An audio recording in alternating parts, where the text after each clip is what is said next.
everybody. It's your girl Kayla from Death Curse, and tonight we have on Phil Diaz from Zade Comics. You might know him from his work with Magic Cop or from his work with the Lost Pages. So let's get him on here because tonight's episode is going to be a pretty short episode because I know everyone wants to get to Frega's stream. So, What's up? Yeah. what's up, Phil?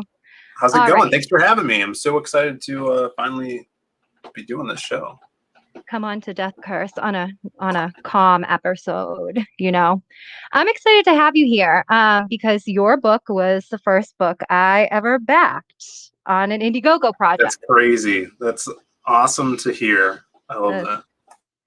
so let's get right into it. Okay, before I go into your campaign, I just want to say that honestly, I feel that you are one of the best indie writers right now out.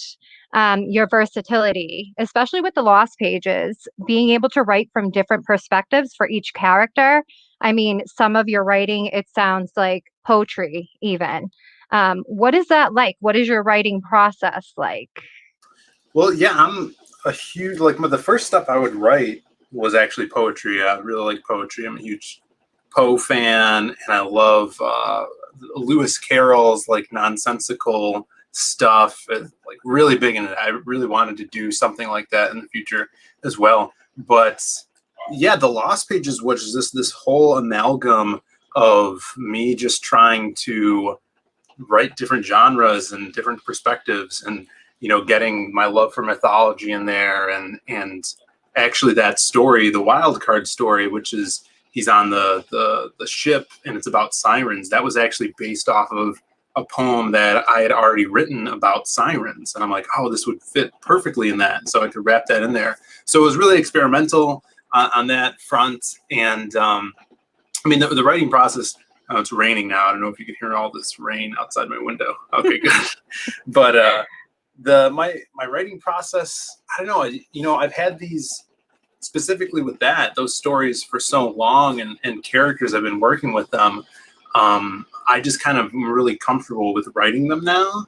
And if you want to know about how I write, is literally if I want to sit down and write, I'll jump in the shower and think about the story as I think about dialogue and stuff and remember as much as I can, then jump out and sit right down, put some clothes on, maybe, who knows how I'm feeling, and then sit down and start writing, because it's kind of like putting yourself in an echo chamber for a little while, where you're just steeping in the story and characters and stuff. So that really helps me focus, and it kind of skips that part where you're sitting down and trying to think of something.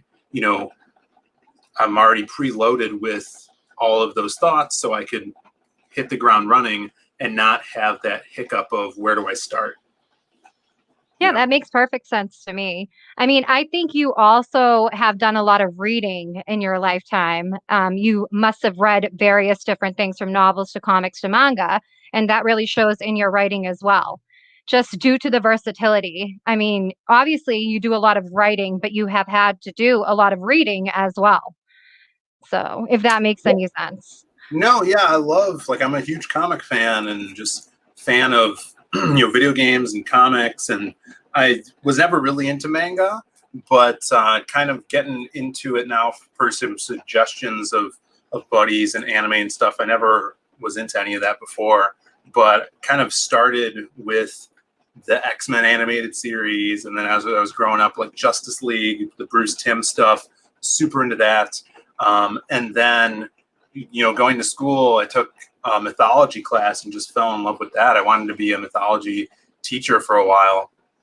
And then I'm like, oh, I can make these comics, with my brother, and coming up with ideas like the Silhouette and Magic Cop and all these characters in the Lost Pages.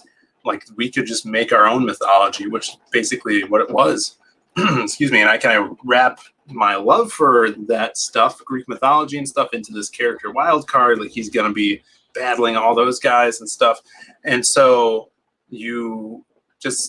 right now, I'm just sitting back and being like, this is awesome. I can just play with all of these genres and action that really enjoy and bring stories to people like that. It's so fun. I think what was really impressive is that anthologies are really hard for me to get into, because usually there is one good story, then the other stories are not as good. Yeah. I want to say the Lost Pages, all of it was consistently good. Every different Thank you. perspective that you wrote from. And I mean, did you struggle with writing with any of the perspectives, or was it just like a free for all for you because Well, it was something you had wanted to do? I think I guess perceived success of the writing in the Lost Pages is probably due to it didn't start off as an anthology like that, right? So Okay. it was always going to be this universe. It expanded from the Silhouette was the first character, and then my brother and I came up with a bunch of characters surrounding that one, and it really was up to necessity of how we formatted it into kind of this vignette comic book, because I wanted to introduce these characters to this broad audience. And I'm like, we could do it like this. We could sit down and write a Silhouette story that's 48 pages, and then campaign for that, and then ship that out to people, and then do a wild card story that's 48 pages. But if we do that, it's going to take like 3 years to introduce all these characters, when we could do it, if we do it correctly, do it at one time. And before we even thought of that, I had been practicing writing short stories. So a lot of those short stories that were in the Myths of the Lost Pages book, those were written, some of them were even produced before we launched the first Magic Comp. So I had been practicing kind of writing scripts that way. And throughout college, when I wasn't publishing, I was still writing these characters. So that Silhouette story in the main book was actually a short story I wrote for college based on the character. And I already had that, and I kind of adapted it to the comic. And it was kind of perfect because he has that deep narration, kind of like Rorschach, and that noir style. So getting back to your question, I think it worked like vignettes because it wasn't meant to be that. These were meant to be standalone stories that I kind of formatted into a montage of stories. And the hobo part of it came way later, when we figured out, okay, we're going to do it in this style. We need something that kind of drags the yarn throughout these stories. And it worked out. And I think, we're definitely going to bring that character. The hobo is like a really important character going on from now. So everything like that just fell into place. So I'm assuming that's why in Myths of the Lost Pages, there wasn't a hobo character. Yeah. That was more of like, when we were campaigning for this book, we're like, okay, we have even more characters we could explore now. And if we raise enough money, we could hire more artists we want to work with to do these little short stories going forward. So I had the Masquerade one, the Silhouette one, the Wild Card one. Those were done. And then while we were campaigning, I was writing the extra ones. And it did so well, we were able to unlock all of them. So that's where those came from. So yeah, we didn't have the hobo there, but that was like, each of the stories were 4-pagers. And my advice to anyone that wants to get into writing comics is... Taking my questions from me. No, go ahead. That was going to be one of my questions. Go ahead, Lo. So here we go. So I tell anyone that wants to try to learn to write comics is write short stories like that. See if you could write a 2-pager or 4-pager story, establishing a character, getting some action in there. Because what I learned from that is a 24-page story is just a bunch of 4-page stories put together, So if you get those beats, you could extend those 4 pages to 8 pages and so on and so forth to make a full 24-page story or 48-page story. So that really helped me write a larger book. Do you think your writing background was helpful as well, too, that you had done all this writing in college? I mean, you said you used stuff from it. So I'm assuming, do you think that education at all helped you with your writing? I think Or writing classes, especially like fiction writing classes, they could be fun and they could put you in situations you wouldn't put yourself into, which is useful. So if you have the opportunity to do that, like maybe there's a community thing you could go to, or I know recently, I think last year, there was a fiction writing like workshop they were doing at my library. They do stuff like that all the time in town, so it's helpful, it's fun, and I think being taken out of the box that you're normally swimming in, putting somewhere else is pretty interesting and could inspire some new thought into your head. So yeah, I could, I probably use some stuff from a short story class that I took in college, but who knows? I was just curious, Yeah. So you also letter.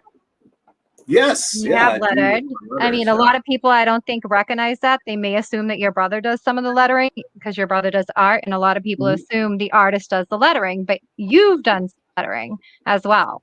Yeah. So let me get one of my old books. Should be right over here. Back when we published the silhouette for the first time, like years ago, I did the lettering in like Photoshop, and it was really shitty. I'll show you, but that's how it goes. So where is it? I should have been more prepared. I apologize.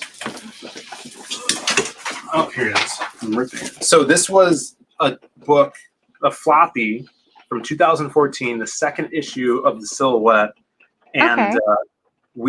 I've shown this on streams before. I don't know if your audience has seen this, but instead of illustrating it, because my brother wasn't confident in his illustrations, we took pictures in front of a green screen and he would Photoshop it to make it look like a comic. Oh, wow. That's So interesting. I've never heard of anything being done like that before. yeah, they used to do stuff like this in, I think Spain has a word for it. It's like these photo comics. But my brother would do like make CGI backgrounds and stuff for like this bank and the fire, and he would add that. This is actually me as the silhouette. I was like 19 at the time, but this is where I guess my lettering started. It was crappy. I was right out of high school. This is before we took this character to the next level with the Lost pages.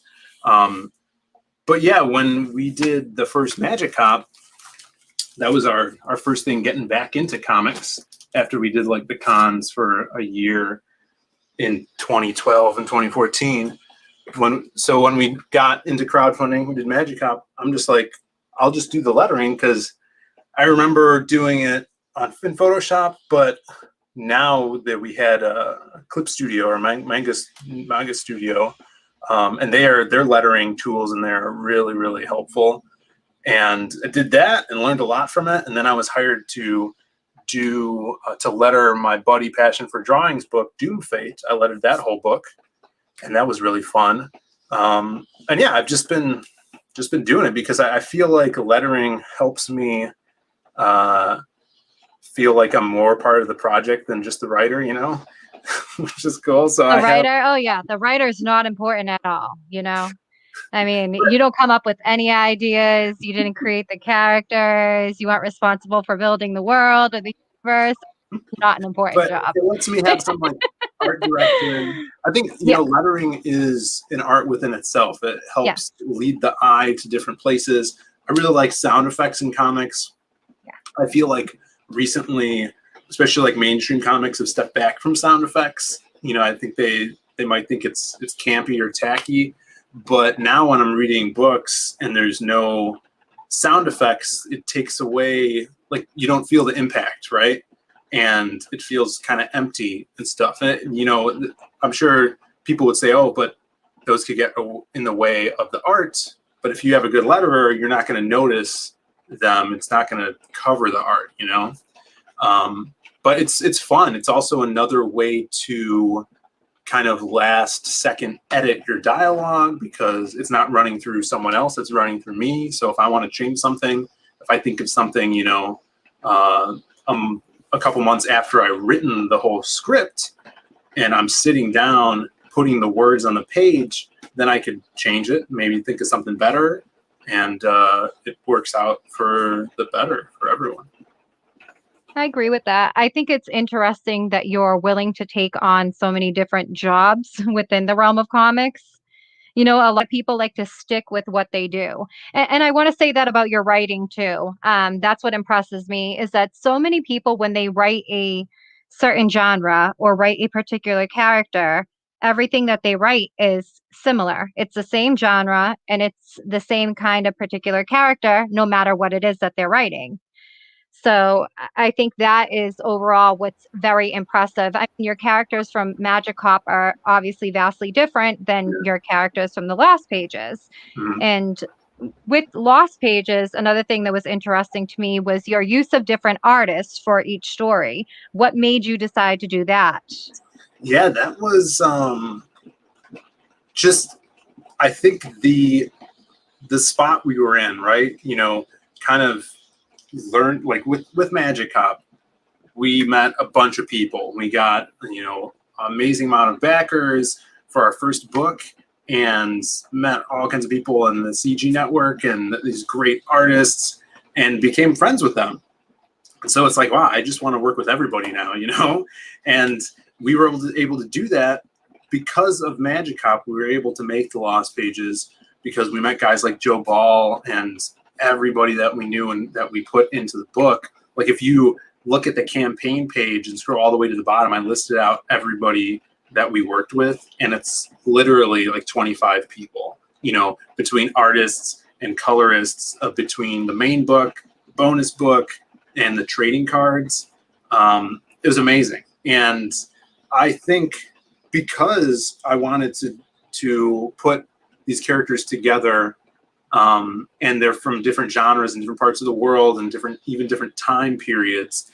It was just, we had the opportunity to hire more than one artist, and it just worked out perfectly because the transition from story to art was really went hand in hand. And especially if you guys saw the Myths of the Lost Pages book, there's a manga style character named Drift Legend. They got to work with Kyung Lee on that, and he's phenomenal. One of the most professional artists I've ever worked with.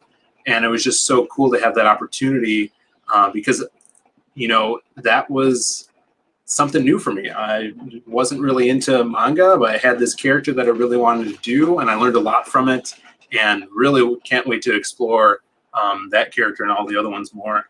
But yeah, it was just so cool to work with all these different artists. I think it worked out and it went very well with the writing styles that you did. It would have been kind of boring, honestly, if you would have just used one artist. So I'm glad that you chose to go the route that you did. Unless that artist was just as versatile as you are with your writing. I mean, that's the only way that it could have worked out, which that's very rare. It's very rare. So Magic Cop 2. Are you surprised at all the success that you have with that? And it's still in demand right now, right? Isn't it closing out in the next couple days or so? How is No, that yeah, going?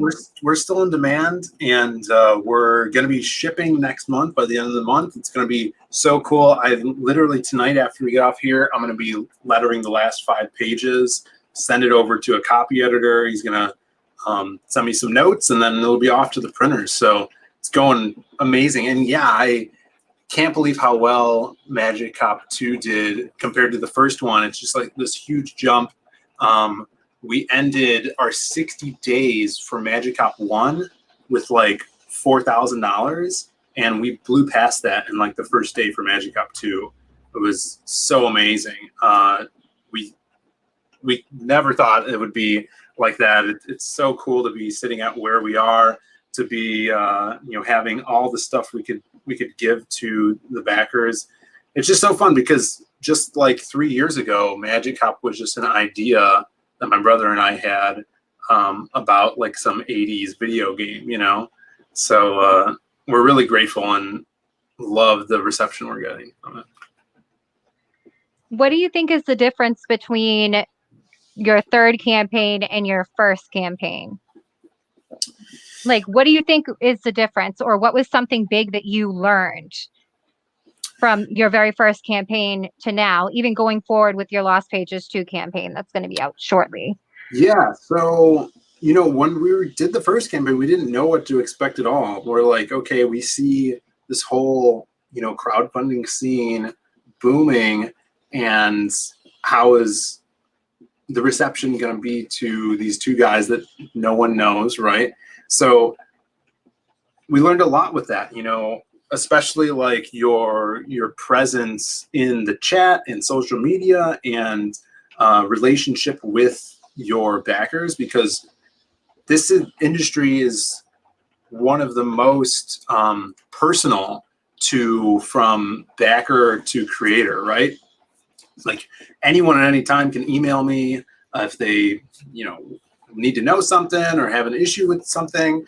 I try to be constantly on streams interacting with backers and other creators, and it's fun. It's so cool because I'm a backer of many comics, and I'm a part of the chat.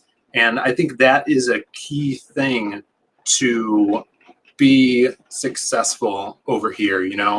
You have to really enjoy being in the chat and involved in this network. So I come from I love small cultural pockets, for lack of a better term.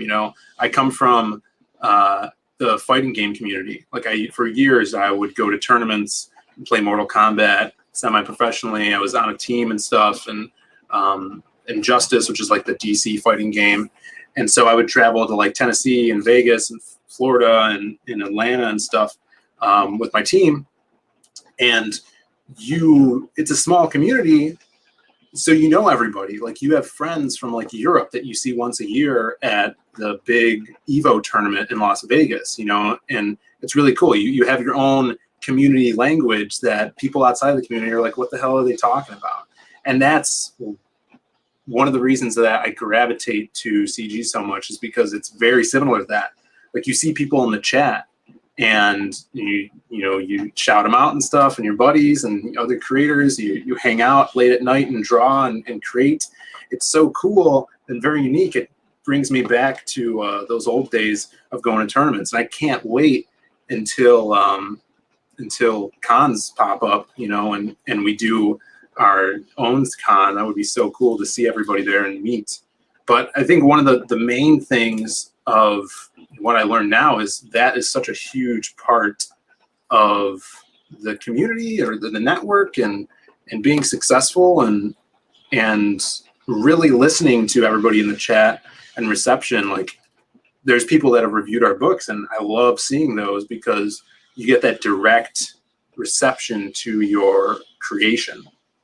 And, taking that and considering that is really, really key going forward in comics and creating your stuff. Did you ever get any review that was, some would particularly consider it negative, but you found it more helpful than negative? The only really, so the cool thing about the Lost Pages is that there's different stories, right? So if someone doesn't like one, they like another one, which is awesome. So it's kind of like feeding for us. So it's like, I've seen reviews, like I think Dark Side Comics did a review, and he didn't like the Silhouette as much as he liked, Masquerade or sort of Crimstone, So even though if there's something someone doesn't like in that book, there's more than likely going to be another thing that they like, which is really cool. But yeah, the reviews have been mostly positive, which is amazing. I love seeing that. But the really cool thing that we were able to take away, especially from the Lost Pages, is after the book came out, and we gave it like a month for people to read it, I sent out a poll for the backers for the main book and the Myths of the Lost Pages book, per asking which characters they preferred and which ones they liked, and the Silhouette was actually on top. Under that was Crimstone, and then for the Myths of the Lost Pages, everybody seemed to really like the People character, that vigilante guy.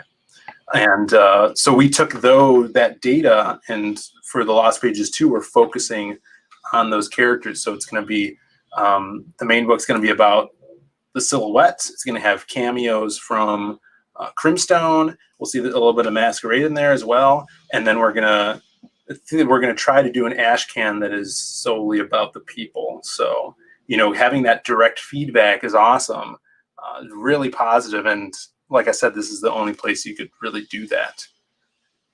So, as for Comic Cons, you've attended Comic Cons and you've worked them, correct? Yeah, I've worked some conventions. We actually, I work for a big arcade in Chicago, and my brother and I used to throw like the Mortal Kombat con. So it was really cool. We did like 4 of them, I think, and we got like a bunch of the actors from the original video games that like actually played the characters would come out, and people would like fly in from like Brazil and stuff because they're like Mortal Kombat is huge down there. So I've worked that convention. I've worked booths at like C2E2 and stuff when they invited the arcade over there. And yeah, I've actually been in attendance as like an artist at convention or artist alley, at different conventions. So What is it that you think would be more helpful to do at a convention that you can't do online? I know everyone's always talking about like, oh, there should be something online for creators, and I think that there needs to be a face-to-face con creators. People want to yeah, meet and greet. It's good to see, the creators of everything, and it's good to get product there on the spot. And that way, I mean, Indiegogo, there's not much middleman or anything, but it's good to look through what you're getting before you get it. right. Yeah, no, I totally agree. I think there's a place for both what we're doing right now as well as in-face conventions. Because like you said, you have that, it's like an instant gratification thing. Like if you want to go up to an artist and commission him, he could do a commission for you. Or if you buy his book, like you could do like what do they call them, remarks, where they doodle like in the cover. That's so cool. Pictures. And I think it would be even better now to do conventions because we've built so many amazing relationships through people in the chat. If they came out, it's even better, because before this, when you had like message boards and stuff like that, and maybe you remember someone's name.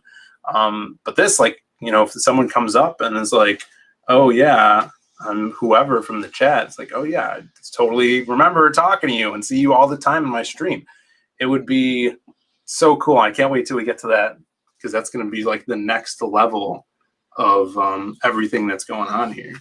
Yeah, cons are the best. For me, that's my favorite thing to do. Like work, Yeah. I all different aspects. I just love the atmosphere of being at a Comic Con. And that's something that I truly wish could happen just for all of the indie creators, just to have their own con in Yeah. person.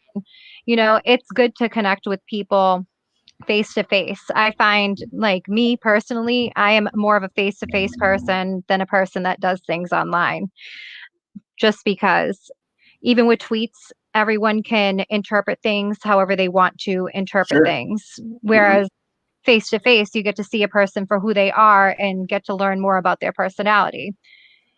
So, with that being said, let's go take a look at Magic Cop 2. I know anyone that's here has more than likely backed it. And anyone Appreciate it. that probably is going to watch later on, because this is early for a stream like this and it's Wednesday. So I know people will catch it later on. I believe a lot of people have seen it, but we're going to go through it and then we'll get into your Lost Pages Volume 2 sign up. Awesome. So give me a second to share screen here and then we'll go over your website. My website. Website. Yes. All right. The website's so crappy. Well, it's going to give you a reason to fix it then, right? All right. I believe I'm screen sharing, correct? Hey, there you go. There I'm it is. so used to Magic my Cop phone setup. 2. All right. I'm going to play the campaign video. Did you share the audio? I believe so. I did. Can you hear it? Yep. Okay, perfect. We're back with our new sequel, Magic Cop 2. So sit back and watch this trailer right now.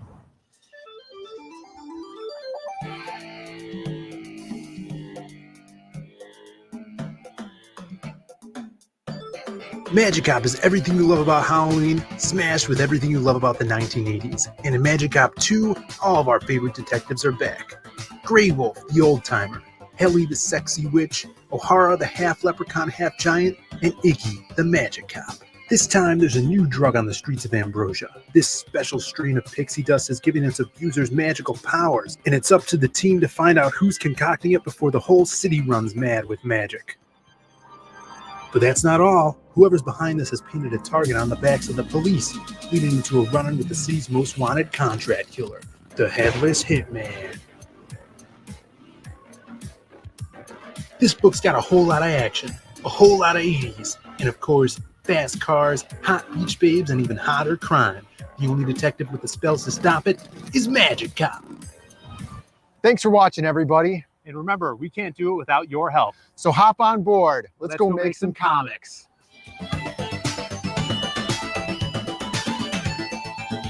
Now with more Magic Cup.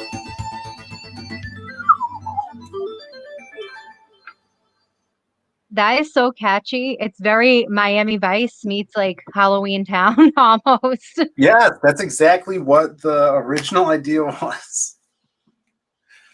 Yeah, we're right. huge, fans of that. So, What made you, for your perks, what made you choose the perks that you picked, especially the Magic Cup?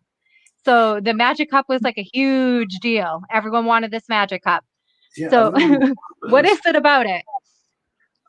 So my brother just came up with the idea because he drinks out of those stadium cups all the time. Like you get them at like cons, right? Like I have a World of Warcraft one from like Wizard World from like 7 years ago or something. And he, like as most of our ideas started as a stupid joke. And my brother's like, why don't we just do these cups with like stadium cups with art on them? And so we looked into it and we were able to do it. And people dug them, and they sold very well, and you guys could still get them. There's a limited amount, but we still have some that you could grab on there. And it's this beautiful, I don't know if I have the poster in here. I think I do. This beautiful art that Alan Alonso did for the cup that you could actually get as a poster if you back the correct tier. So check this out. I don't know if you can make me big. Second, I'm gonna swap over. Yeah. Yeah, there we go. So this is the art that's on the cup. There we go. Good job, producer. That's awesome. Look at that. Yeah. Alan Alonso, who is actually the artist of our Masquerade story from the Lost Pages. He did this beautiful mural. It's the good guys versus the bad guys here.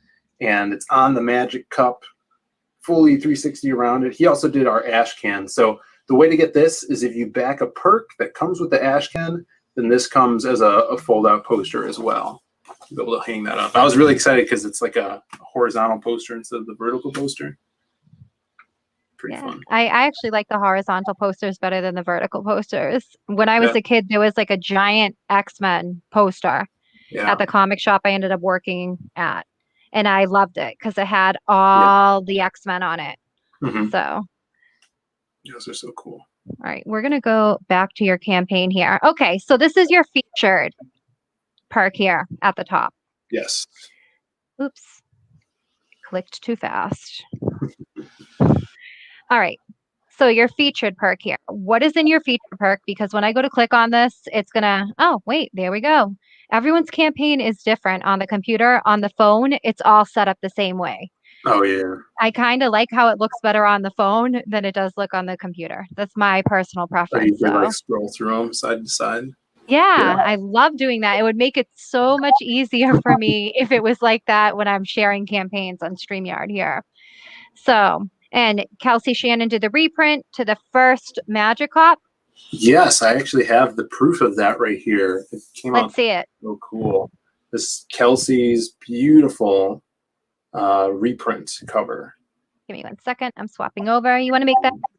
Thank you. There you go. Yeah, that's gorgeous. Yeah, totally kill it. Like, he is so good. He did the colors on this as well. He just had so much fun with it. He's a big Miami Vice fan, so he was really excited about this. And if you guys haven't read the first one, it lays the foundation for the whole universe. It's got a different bad guy in it. This guy up here, his name is Bone Daddy-O. and he's a Jamaican skeleton man who talks in a cool accent, and he is trafficking mermaids into the city to sell them as prostitutes. So, normal stuff. That's great. I Yeah, haven't read any Magic Cop, so I'm super excited to read this because I got that one. There's this passion for drawing this piece. It's a lot of fun. Yeah, that's sick. So yeah, in the main featured perk, it comes with basically everything you need. It's a good catch-up perk as well as it comes with a cup. So if you haven't read the first book, it's a great one to grab because it comes with that reprint as well. That's the one that everyone should grab. I mean, you want that. You don't want to read half a story. I suppose that, do you think it is possible for people to just jump right in, or do you suggest that they get the first book? I mean, it's I want your honest opinion. Can they just jump right in and read Magic Cop episode 2, or do you feel in order for it to be a complete story, they need to get Magic Cop 1? So I write them as sustained stories, right? Self-contained stories, I should say, where it's 4 chapters. So it's basically 4 issues of a comic, like a story arc, because I really wanted it to feel like a 2-part episode of a Miami Vice show, right? So in the first one, it does give you the backstory of Magic Cop Iggy Cromwell is his name, and where he came from, but you don't necessarily need that because that goes along with that story. This one is more focused on the crime and the bad guy. I would suggest you get it because you're going to have more information about the world, which we expand upon in the second one. You don't really need to, but it would make me happy. It would make me happy if you read it. Get the first one, all right? Get the perk here at the top. That is the Magic Cup pack, okay? The featured perk is what you want to get, everybody. I mean, and what is this Grey Wolf story? I'm going to scroll down because I know you have it. Yeah. Some of it's on here, right? Just let me know. You'll see it. So Alan Alonso is doing our Ash Can, and it's going to be so fun. It's all action. It's the Grey Wolf Ash Can there, and it's very fast paced. This is kind of adds on to some of the stuff you learned about him in the first one, and we reference it in the second one as well. So he had a tragedy happen in his family. Someone was killed, and he is going above the law in this kind of flashback story. He tells Magic Cop about what he did to take revenge on the person he thinks is responsible for it. So he puts his shotgun down, he picks up the samurai sword, and he is climbing up this pagoda, fighting his way up to get to this big boss. So if you guys are a fan of Enter the Dragon, Bruce Lee films like Game of Death, or Steven Seagal 80s flicks, this is totally an homage to that. Lots of Asian inspired art and stuff in here. And even if you scroll down to the next picture, this is the big bad guy of the story. He's like this Jabba the Hutt dragon type. Yeah, he's literally a big bad guy. I mean, he's big. It's so cool. Alan, just the page layouts in that story are just amazing. If you guys are going to back this, you definitely need to get the Ash Can because it is one of a kind. It's going to be so fun.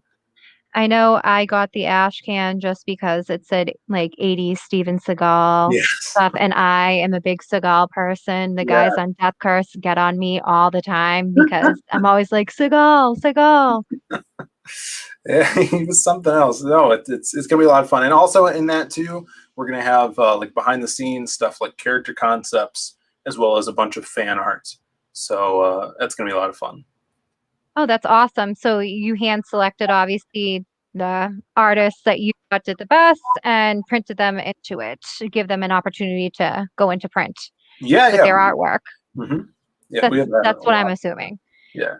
All right. So we're going to just go through your perks real quick. Oh, my goodness. Mm-hmm. So Magic Cop 2, this is just the book here. Yeah. Basic tier for if you guys already backed the first one and you want to continue the adventure. Magic Cop 2. Then we have a digital book here. Mm-hmm. as I'm moving so fast. Yeah, digital is good if you guys are out of the country. You don't need that extra shipping on there. We've been doing digitals since the first campaign. Works out good. We get like around an average like 10 digitals hop on. I think that's awesome. So good for Awesome. We have our magic cup here rotating on the page here, which I'm kind of a little nervous for you because I don't know what people are going to be doing with this cup. And I'm pretty sure you're going to end up getting tagged in a lot of really odd, awkward videos. I hope not. I can see it going down. Yeah, Especially, you've encouraged people to use this cup. Use the cup. Take pictures of the cups. Post the cups on Twitter. Leroy from the chat says he keeps saying he's going to urinate in the cup and then send it back to me. That's what he says. Yeah, that's yeah. I don't think you're looking for any scenario like that, or hopefully no two girls situation, not that two girls situation. I guess there can be a two girl situation, just not that two girls with the cup situation. That would not be good. So then we have the Magic Cup 2 with the Grey Wolf ash can and the poster here. Yeah. So basically what we do with our tiers is try to build a tier at a price point that for everybody, right? And if you guys haven't backed the first book, always try to have that available. But this is kind of the base one, right? This is the main book, Magic Cup 2, plus the ash can, and you get that poster. Anything you see here could basically be mixed and matched on the add-ons. So before you go to checkout, or when you do, it'll ask you if you want to add anything on, and there's, extra cups, there's t-shirts and all that fun stuff, stickers. Here's 1 and 2, basically is above just with 1. Yes. So if you want that poster, you want the Grey Wolf ash can, this is probably what you want to get. You can add on the cup. You can add on a t-shirt as well. Yeah. Because you do have some cool t-shirts. Yeah. It's fun stuff. Yeah. And then we did these kind of like bigger tiers for, this is the first time we're ever doing t-shirts on Indiegogo. So you guys could grab this. It comes with everything plus the t-shirt. And I think the next one is the first printing of the book. So if you guys haven't backed the that first book, these covers are both by Pablo Romero. So you get that kind of like matching cover aesthetic by the same artist. Pablo's so awesome with his 80s art. And this is the first printing. There's only a few of those left because we only had like 25 of them left over from the first campaign. So that's awesome. And then your brother did all of the interior pages on this project here. Yeah, that is correct. Yeah, he did all of the art for the storytelling and stuff, and then Eugene. Love this perspective. I love that. Yeah, that is really fun. That's actually, I think that's like the second page. So that's like the big bust-in moment when the cops show up. It's a lot of fun. Yeah, this story is just like crazy. It's got drugs involved, a lot of hot babes, and lots of magic. It's gonna be awesome. So would you consider this more fantasy? I mean, what genre would you consider this book? Would you consider it more fantasy, more comedy, more sci-fi? Would you consider it a mixture of all? Yeah, I call it crime fantasy. Right? Crime fantasy. It has, the high 80s Miami crime, but in a fantastic world where magic is normal. And you put it, you hit it right on the head. It's a mixture between Miami Vice and Halloween Town. And that's what the tag was originally for the first campaign. But I didn't know if many people knew what Halloween Town was. I know people our age do, but not a lot of, older people. But I love that movie series, and I love Miami Vice. So this was a perfect mixture, and it's weird and ridiculous, and kind of a hard sell because it's not superheroes and stuff. But that's why I think it makes us feel even better that people are digging it because it is so crazy.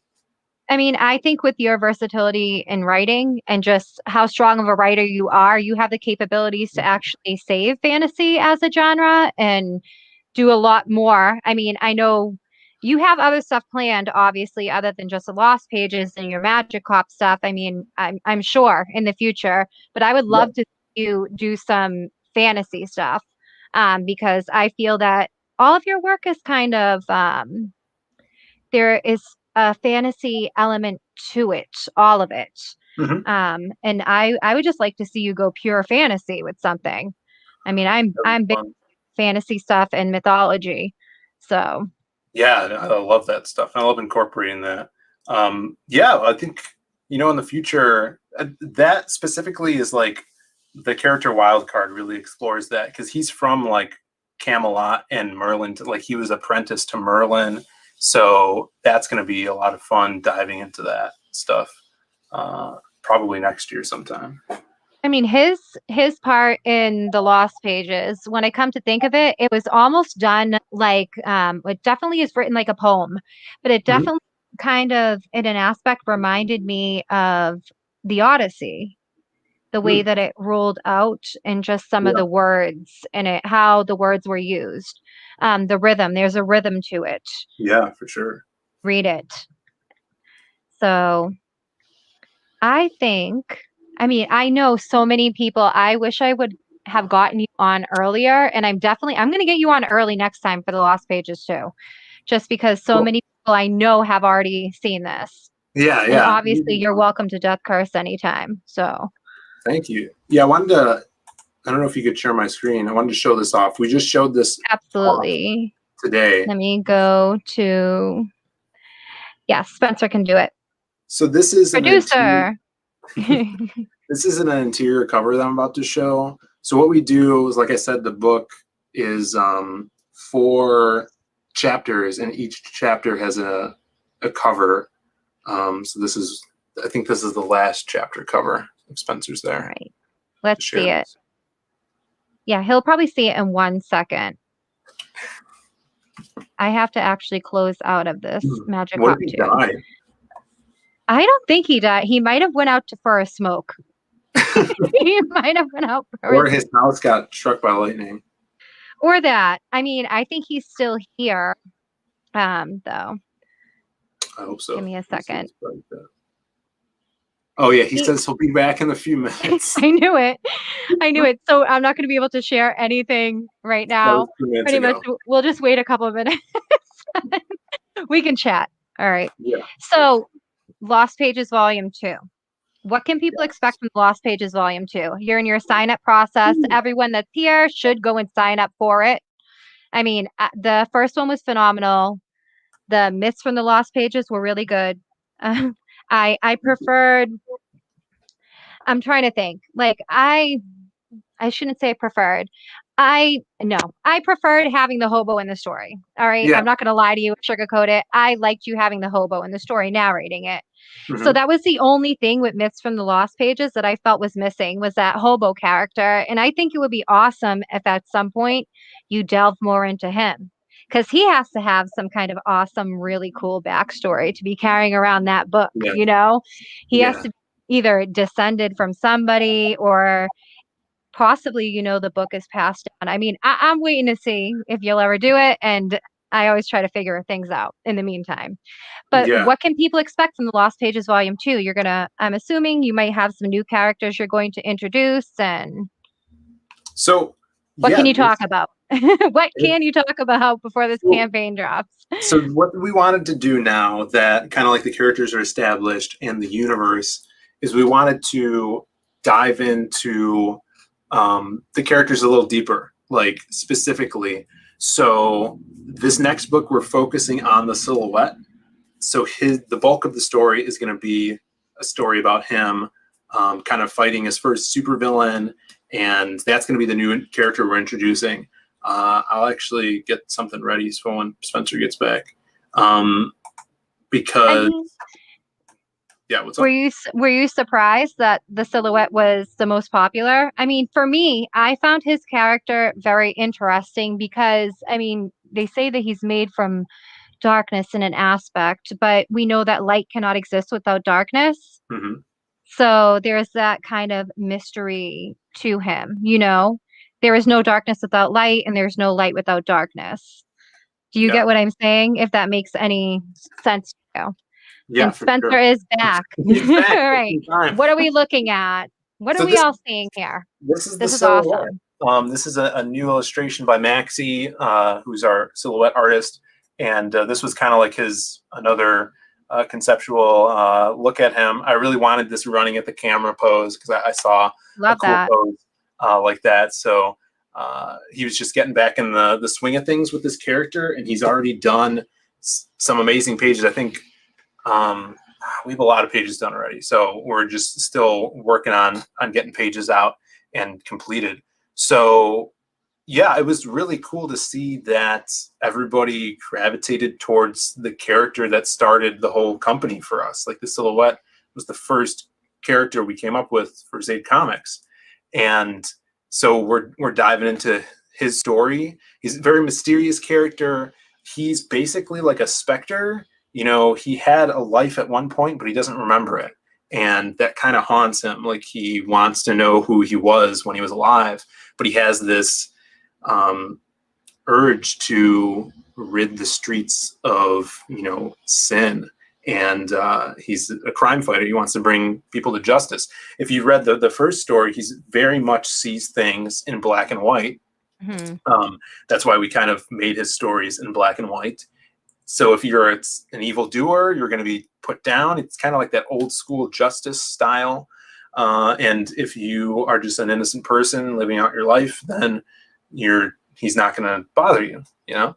So and also I'm from Chicago, but he's based in Chicago. So there's a lot of crime to clean up there. So he's always busy. But yeah, I wanted to show you the new character, the villain of the story. This is actually the cover, the uncolored cover of it. Oh, wow. That's awesome. Who did that artwork? Preston Acevedo. I was going to say that looks like Amazing. an Acevedo piece.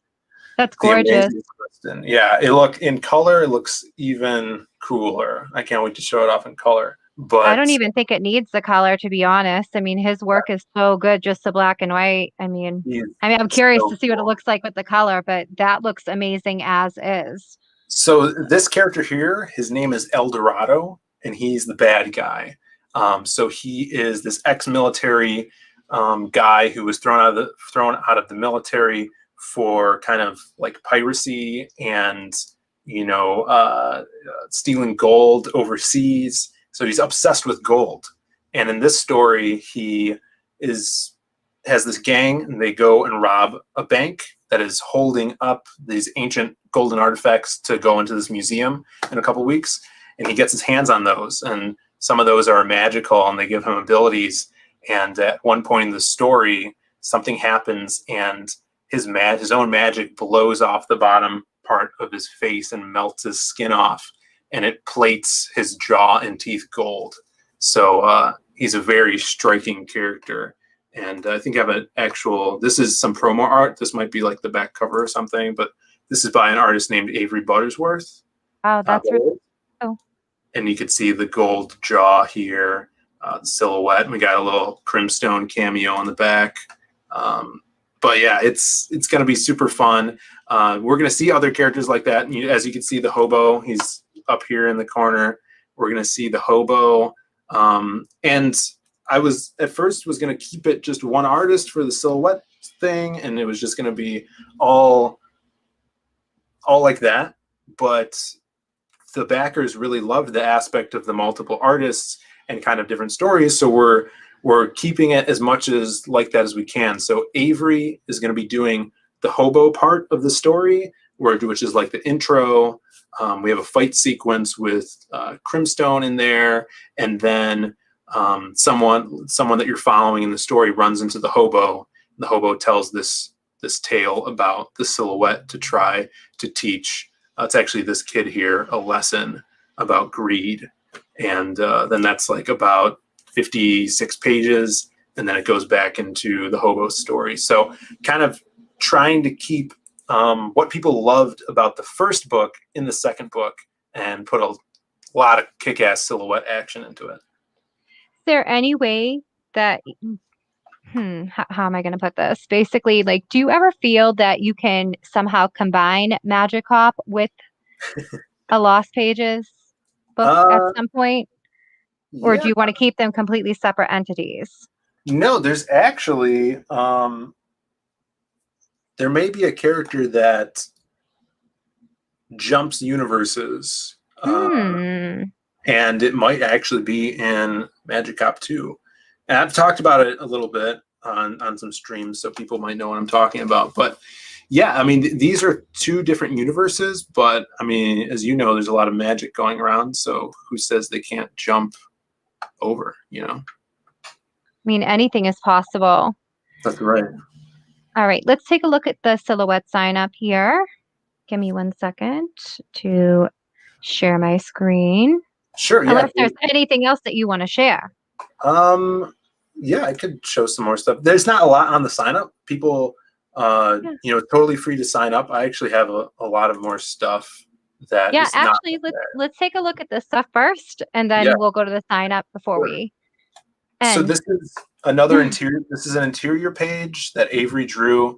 The Avery's art is going to be colored, and then the silhouette is going to be story is going to be in black and white with red and then gold for those magical moments from El Dorado. But as we could see, Taz, the chick from Crimstone, is back, and she's kind of a full-fledged, you know, crime fighter now. As you can see in the reflections of the broken glass, you see her imaginary friend Crim lurking about. And this is going to be a really cool action sequence of, you know, these guys, these hooligans are robbing a jewelry store, and she stops them at the beginning of the story. And we're going to see some kick-ass action from her. And then it's going to go into the hobo story. So Avery is actually the artist who drew the people story for the Myths of the Lost Pages. Okay. So we really wanted to get him back for some stuff. Yeah, that artwork was really good. Sounds like my neighborhood. It sounds like my neighborhood. Surprisingly, there's like not a fight right now going on outside. Yeah. Don't play the challenge. They're on stage. Yeah. Great to see everybody in the chat. Ryan's on. Yeah. We're gonna get. Show let's see what else you got. Because I know. Check this out. That's awesome. Yeah. So this was a super fun page. This is kind of the first time you see the silhouette in the story. These bank robbers. Here's El Dorado at the bottom, and he appears above this kind of wanted to seem like he's appearing out of the death of this guy, you know, like the darkness is coming to life from his death, I guess. See, I feel like you said he sees the world in black and white, right? Mm-hmm. Yeah. What if he is the gray area in the world? That was more of my question. Holy thunder. That was like so loud. Did you hear that? No. No, it just, lightning just hit something outside. Damn. Yeah, so, yeah, I mean, he's so cool. And we're really going to see him display his abilities and stuff in here, what he could do, how he uses his guns. Because in the first story, we didn't really get that. It was more of like a personal story. And we got some gun use in the short story in the Myths book. But this one, we're going to see him using his powers on display. We're going to see the car that he drives. I totally forgot. He's got a badass car that's like this badass black shadow car that could drive through walls and stuff. So it's going to be some chase scenes in here. And since it's based in Chicago, we're going to have some cool, like, iconic places that people from Chicago would know. Like, the last fight takes place in the Field Museum, which is this big museum in Chicago. It's going to be awesome. Sick. Yeah, it's going to be really cool.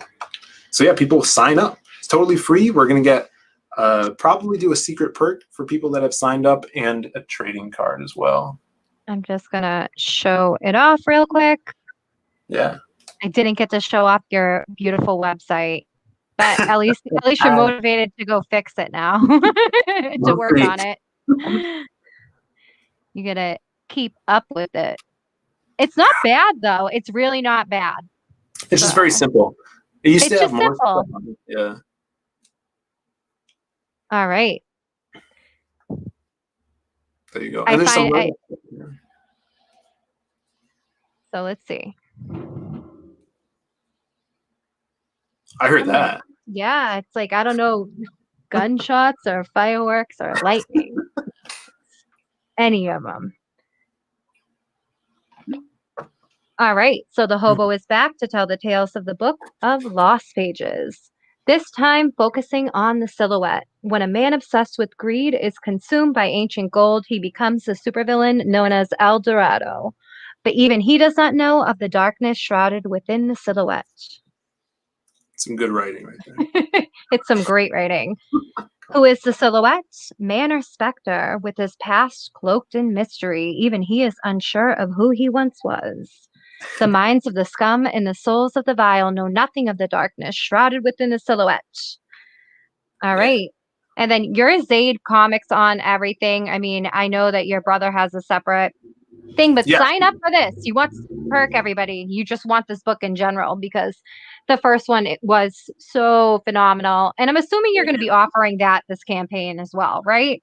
Yeah, we're gonna do a similar thing we did with Magic Hop 2 is we'll be offering another printing with a new cover artist. So if you guys dug the first one, we're gonna have another kick-ass cover for you, and it'll be available. Or if you haven't backed the first one, then I mean you could back the first one now. It's still in demand.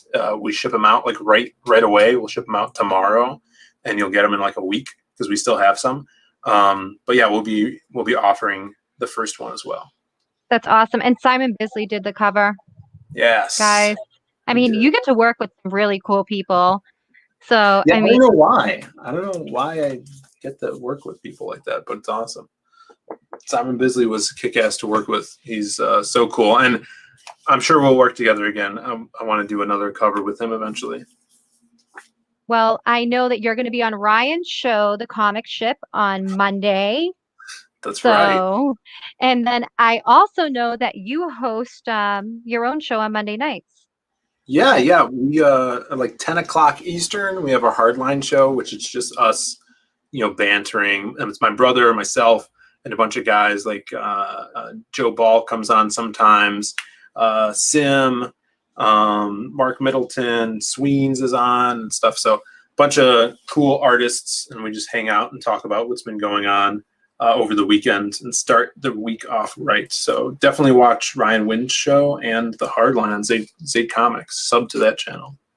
And then before we get you out of here, what is the biggest piece of advice you give to anybody that wants to be in this industry? I know you gave some earlier, but you have to have some more. Like, what is the biggest piece of advice? What was the best piece of advice that you were ever given when you got started? Oh, I'm making you think. I know. It's a travesty. Especially as a writer that is trying to make comics and get artists and stuff, I would say don't be afraid to ask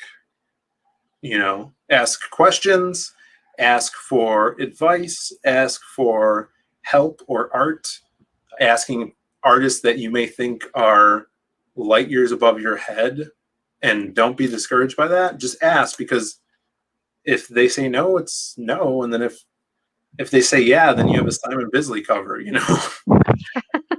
or a sketch card by Billy Tucci or a trading card by Dan Frega, So don't be afraid to ask anything, and also don't be an asshole.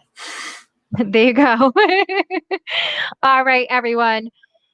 Grab Magic Cop 2 while you can. Sign up for the Lost Pages Volume 2. And follow Zaid on Twitter. Yeah. And like and subscribe to this channel. Oh, that too. Thanks, Phil.